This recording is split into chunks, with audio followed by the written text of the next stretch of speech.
DragonCon, Crispy here, 2016. We're getting this year started off with a bang and a droid. We got Brian and Dave here, everyone. Guys, welcome to come to the convention. I'm trying to reach you over here.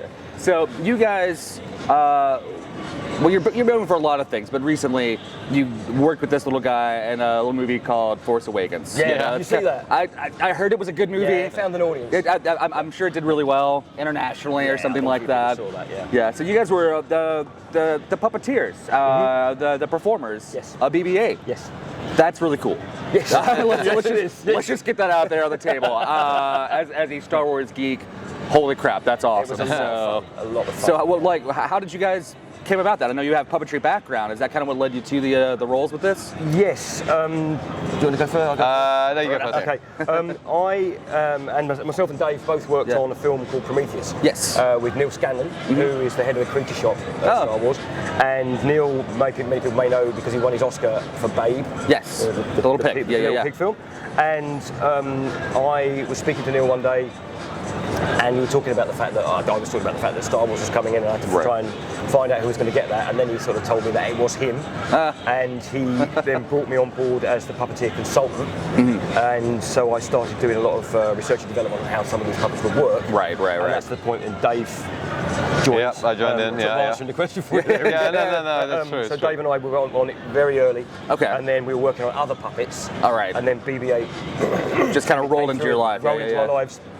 And we started to do early development of him from when he was about this big. Right, for the mock-up and things like that. All this stuff's going to be in the BB8 panel tomorrow. No, nice, nice. Progression of how that went from being a drawing on a napkin right the way through to right. So I imagine, like, when the designers were working on this, and you mentioned drawing on a napkin.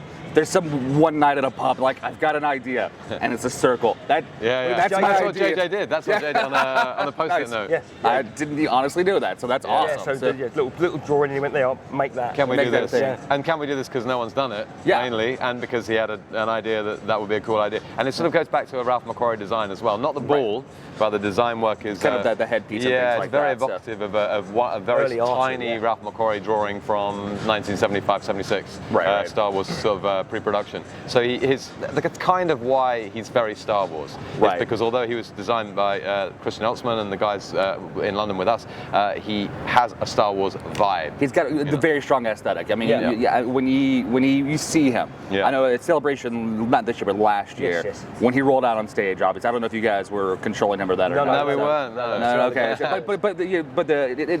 It's like, oh, there's this just nostalgia just right out the gate. So when he first appeared, everybody in the original trailer, everyone said CG. That's 100%. You can't do that. You can't do it. But then later on, they saw it at Celebration. But then actually, it turned out that the one at Celebration was all built after the fact. Right. And Matt Dent and Josh Lee went away and really wanted to develop that. Something totally practical from the top to bottom. The one in the trailer was the rod puppet. Which was me running through the desert. Dave on the back of the camera car, hanging on for dear life, chasing it through the desert, and they just removed me later. So that's an interesting way. You know, so one day you're just in a shop building thing. Next thing you're running through the desert with a puppet. Very, very hot weather. Very hot. In green nylon. Yeah. Like a good morph suit. It's very slimming. It's this one was a baggy one. I had several different versions, but the green nylon baggy onesie thing was just horrific. It was like 54 degrees, at which point you don't really want to be putting on a nylon tracksuit. And then doing the hood up. The second you do the zip up, you start to rain inside. There's no breathability in those things. So. And also, actually, it's worth mentioning, Josh and Matt, who the brains behind physically creating him, were taking him straight into the movie, straight into 54-degree heat. And as you know, like your video camera says, don't operate in temperatures over whatever. So the immediate thing for the guys was this incredible challenge of what happens when we put this engineering into an extremely hot environment with sand blowing in the desert. If you get a bit of sand in your video camera. Getting in the boards and everything like that. They had a little bit of glue trouble early doors, didn't they? Because the panels started to unglue. Right, because everything's melted. That tacky glue would take on sand naturally. So there was all sorts of stuff they were having to work out, and it was also coated in a special kind of vinyl material that they had to work out whether that was going to fade in sunlight. That extreme light, that's a lot of stuff that really goes into that. I mean when you're doing, my experience, obviously, you're doing a lot of rod and hand puppets and stuff like that. You're expected to be in a very controlled environment. So obviously, I mean, that's a radical change between, let's do something in a studio to let's take on the elements. Make this work. Yeah, but I guess that's back to JJ saying, I don't want to do CG, because he could have gone to Abu Dhabi and shot all the Jakku stuff, and we could have stayed in London. Yeah. But he, with the whole film, was wholesale, let's do it real, let's do it like 1977, 1980, 1983. And I think that's pretty evident when you see the movie. It really is. I mean, that for me, as a fan, the practicality of everything. For me, as a fan of the Star Wars, for me, as a fan of puppetry, people know I'm a huge puppetry person. There's a legitimacy to it. There's an actuality to it. It's very tactile. Because you guys did so much with it. And then, did you guys work on any other puppets during the movie that you're talking about, or was it just this one? Oh, I mean, if you have your head in one puppet, you're going to have your hand in other puppets. Well, originally we were supposed to do a lot of other stuff, but once this sort of fella came became in, the focus. We had to really concentrate on that. But what else did we do? We did Metal Pecking Bird, who's just a tiny 2-second bird pecking metal in the desert, and we did mouse droids, omni droids. What else? We also developed those two. You see them really, really briefly. We didn't get to perform in the end. We really want to do it. There's these two things. We called them the Snooty Pirates. But they were these two kind of blue characters with long faces, and they were just glove puppets. So we got two puppeteers. Well, three actually by the end, wasn't it? It was Ollie, Damien, and Colin. And they were sort of switch around, but they were just straightforward, hand and raw puppets. Old school. Behind a wall somewhere. Totally old school. Some cable controls for the face. And they were in Maz's castle. And they were There's a lot of cool stuff in there. They were actually rigged to the various props they had, so the props were moving, and that was what was moving the arm. Rather than moving. That's brilliant. Having an extra operator for it and things like that. So so they were on scales and stuff. So they would just let the scale. They would let the line out on the scale, and that would make the arms do things like that. Like it's holding kind of had like the what Carol Spenny did with Big Bird. Very similar design to that. Only more set based than puppeteer based and things like that. And we jumped on. We were in the movie as well. We're in the movie. We're in Maz's castle. We're in Maz's everyone's castle, in that. everybody. Lots of famous. Well, there's a few famous people in Maz's castle. I didn't know that. Not that we're famous. You are to me, guys. The guy from the whose name I forget. There's a guy from the who's one of JJ's favourite bands, and he's in it. There's a guy who paid loads of money to the charity Force for Change. I remember the Force Change got in there. Freelander from 30 Rock, wasn't it? Oh, Judah. That's right. He's really obvious. Didn't Daniel Craig's in it? Daniel Craig. Daniel Craig. Radiohead. Radiohead. Yeah, Nigel Godrich, who's Radiohead's producer, is a stormtrooper, and there's a few actually. I mean, Harrison Ford was in it. Harrison Ford was very good. I don't know who that is. I'm sorry. He hasn't had a lot of work since Star Wars, so it's nice of him to get out of the house. It's really, really kind of cool. So one thing that I hear from you guys, this is a party. Like it was a job, but it still seemed like something we had a great time. Who does this? Yeah. Who gets to do this? You guys do. Well, we did. I was 7 when Star Wars New Hope came out. Right. And it blew my mind as a child. And I was obsessed. And then to come this far down the line and get to be involved, to even be involved in it at all. Right. I mean, we had puppeteers that we've been working with for years who came in and did like 5-6 days and just said, "That's so much fun. Thank you very much." Yeah. But we were there. I mean, I was there for 16 months. Jeez. Wow. But to have done that is one thing. But then to have done that.